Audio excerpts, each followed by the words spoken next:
Hi hello welcome back. ഇന്ന് വന്നിട്ടുള്ളത് നല്ല ടേസ്റ്റി ആയിട്ടുള്ള ചോറിനും ചപ്പാത്തിക്കൊക്കെ കൂടെ കഴിക്കാൻ പറ്റുന്ന ഒരു കോളിഫ്ലവർ മസാലക്കറിയുടെ റെസിപ്പിയുമായിട്ടാണ്. വളരെ എളുപ്പത്തിൽ ഉണ്ടാക്കാൻ പറ്റുന്ന നാടൻ രീതിയിലുള്ള ഒരു മസാലയുടെ റെസിപ്പിയാണ്. അപ്പോൾ ഇതെങ്ങനെ റെഡിയാക്കി എടുക്കുന്നത് നോക്കാം. അപ്പോൾ നിങ്ങൾക്ക് എൻ്റെ വീഡിയോ കണ്ടിട്ട് ഇഷ്ടപ്പെടുകയാണെന്നുണ്ടെങ്കിൽ ലൈക്ക് ചെയ്യാനും ഷെയർ ചെയ്യാനും മറക്കരുത്. ട്രൈ ചെയ്ത് നോക്കുകയാണെങ്കിൽ താഴെ ഫീഡ്ബാക്ക് അറിയിക്കാനും മറക്കരുത്. അപ്പോൾ നമുക്ക് ഇതെങ്ങനെ റെഡിയാക്കി എടുക്കുന്നത് നോക്കാം. അതിനായിട്ട് വീഡിയോയിലേക്ക് പോകാം. അപ്പോൾ ഇതാ ഒരു പാൻ അടുപ്പത്തേക്ക് വെച്ചിട്ട് അതിലേക്ക് 3 ടേബിൾ സ്പൂണോളം വെളിച്ചെണ്ണ ഒഴിച്ച് കൊടുക്കുന്നുണ്ട്. വെളിച്ചെണ്ണ ചൂടായി വന്നാൽ 2 മീഡിയം സൈസിലുള്ള സവാളയും ഒരു പച്ചമുളകും നമുക്ക് അരിഞ്ഞിട്ട് അതും കൂടെ ഇതിലേക്ക് ചേർത്ത് കൊടുക്കാം. എന്നിട്ട് നന്നായിട്ടൊന്ന് വാട്ടിയെടുക്കണം.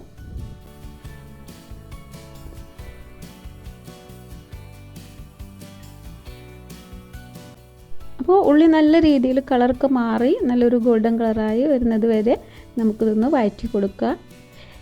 അതിനുശേഷം നമുക്കിതിലേക്ക് 1 ടേബിൾ സ്പൂണോളം ഇഞ്ചി വെളുത്തുള്ളി പേസ്റ്റ് ചേർത്ത് കൊടുക്കുന്നുണ്ട്. അതും കൂടി ഇതിലിട്ടിട്ട് നമുക്കൊന്ന് വഴറ്റിയെടുക്കാം. അതിൻ്റെയൊക്കെ ഒരു പച്ചമണം മാറി വന്നിട്ടുണ്ട്. ഈ സമയത്ത് നമുക്കിതിലേക്ക് ഒരു വലിയ സൈസിലുള്ള ഒരു തക്കാളി നന്നായിട്ട് ചെറുതാക്കി അരിഞ്ഞിട്ട് അതും കൂടി ഇതിലേക്ക് ചേർത്ത് കൊടുക്കുന്നുണ്ട്.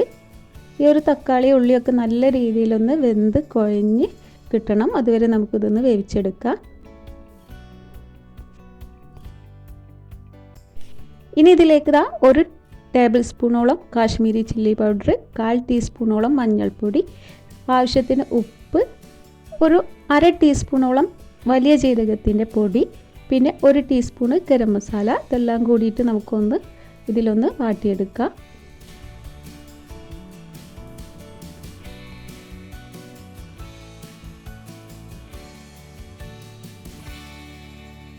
മസാലയുടെയൊക്കെ പച്ചമണം മാറുന്നത് വരെ ലോ ഫ്ലെയിമിൽ വെച്ചിട്ട് നമുക്കിതൊന്ന് വാട്ടിയെടുക്കാം.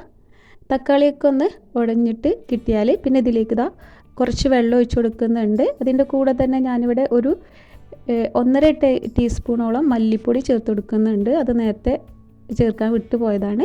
അപ്പോൾ അതും കൂടി ഈ സമയത്ത് ചേർത്ത് കൊടുക്കുന്നുണ്ട്. അതൊന്ന് വെന്ത് വന്നാൽ നമുക്ക് ഒരു 1/2 കപ്പോളം വെള്ളം ഒഴിച്ചിട്ട് ഇതൊന്ന് തിളപ്പിച്ചെടുക്കുക. ചൂടുവെള്ളമാണ് ഞാൻ ഒഴിച്ചു കൊടുക്കുന്നത്. ഇനി ഇതിലേക്ക് ഞാൻ നേരത്തെ കോളിഫ്ലവറൊക്കെ കഴുകി നല്ലോണം ചൂടുവെള്ളത്തിൽ ഉപ്പും മഞ്ഞളൊക്കെ ഇട്ടിട്ട് നല്ലോണം കഴുകി എടുത്തതാണ്. അതും കൂടി ഇതിലേക്ക് ചേർത്ത് കൊടുക്കുന്നുണ്ട്.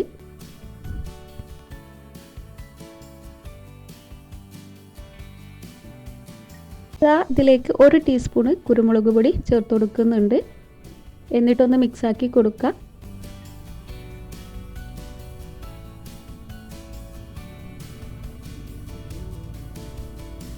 ഇനി ആവശ്യമാണെങ്കിൽ കുറച്ചും കൂടെ വെള്ളം ഒഴിച്ചു കൊടുക്കുക.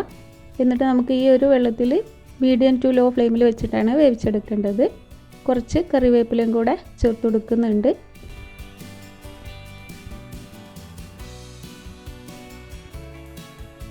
അപ്പോൾ കറിവേപ്പിലയും കൂടെ ഒന്ന് മിക്സാക്കി കൊടുത്തിട്ടുണ്ട്. ആവശ്യമാണെങ്കിൽ ഉപ്പും കൂടെ ഈ സമയത്ത് ചേർത്ത് കൊടുക്കുക.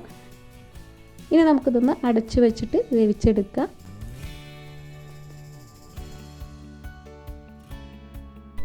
ഇടയ്ക്ക് നമ്മൾ തുറന്ന് നോക്കിയിട്ട് ഇതുപോലെ ഇടയ്ക്കൊന്ന് ഇളക്കി കൊടുത്തിട്ട് വീണ്ടും അടച്ച് വെച്ചിട്ട് അങ്ങനെ വേവിച്ചെടുക്കുക. അപ്പോൾ നമ്മുടെ കോളിഫ്ലവർ ഇവിടെ റെഡി ആയിട്ടുണ്ട്. മസാലയൊക്കെ അതിൽ പിടിച്ച് വന്നിട്ടുണ്ട്. ഇനി ഞാൻ കുറച്ച് മല്ലിയിലയും കൂടെ ഇതിലേക്ക് ചേർത്ത് കൊടുക്കുന്നുണ്ട്. എന്നിട്ടൊന്ന് മിക്സാക്കി കൊടുക്കുന്നുണ്ട്. അപ്പോൾ നിങ്ങൾക്ക് കുറച്ച് ഗ്രേവിയോട് കൂടെയാണ് വേണ്ടത് എന്നുണ്ടെങ്കിൽ അങ്ങനെ ചെയ്തെടുക്കുക. ഞാനിവിടെ ഇതുപോലെ ഒരു ഡ്രൈ ആയിട്ടാണ് എടുത്തിട്ടുള്ളത്. എന്നാലും അടിപൊളി ടേസ്റ്റാണ്. നല്ല ടേസ്റ്റി ആയിട്ടുള്ളൊരു റെസിപ്പിയാണ്. അപ്പോൾ എല്ലാവരും ഒന്ന് ട്രൈ ചെയ്ത് നോക്കുക. അപ്പോൾ നമ്മുടെ കോളിഫ്ലവർ മസാല റെഡി ആയിട്ടുണ്ട്. വളരെ എളുപ്പത്തിൽ ഉണ്ടാക്കാൻ പറ്റുന്ന അടിപൊളി ടേസ്റ്റാണ്. ചോറിനും ചപ്പാത്തിക്കൊക്കെ കൂടെ കഴിക്കാൻ പറ്റുന്ന അടിപൊളി ടേസ്റ്റാണ്. അപ്പോൾ എല്ലാവരും ഒന്ന് ഉണ്ടാക്കി നോക്കുക. എന്തായാലും ഇഷ്ടപ്പെടുന്ന റെസിപ്പിയാണ്.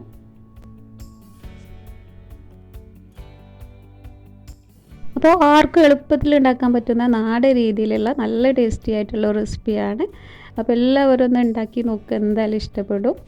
ഉണ്ടാക്കി നോക്കിയിട്ട് നിങ്ങൾക്ക് റെസിപ്പി ഇഷ്ടപ്പെടുകയെന്നുണ്ടെങ്കിൽ ലൈക്ക് ചെയ്യാനും ഷെയർ ചെയ്യാനും മറക്കരുത്. ട്രൈ ചെയ്ത് നോക്കിയാൽ ഫീഡ്ബാക്ക് അറിയിക്കാനും മറക്കരുത്. അപ്പോൾ എളുപ്പത്തിൽ ഉണ്ടാക്കാൻ പറ്റുന്ന ഈ ഒരു കോളിഫ്ലവർ മസാല എല്ലാവർക്കും ഇഷ്ടപ്പെട്ടെന്ന് വിചാരിക്കുന്നു. പുതിയ റെസിപ്പിയുമായിട്ട് വീണ്ടും കാണാം. താങ്ക്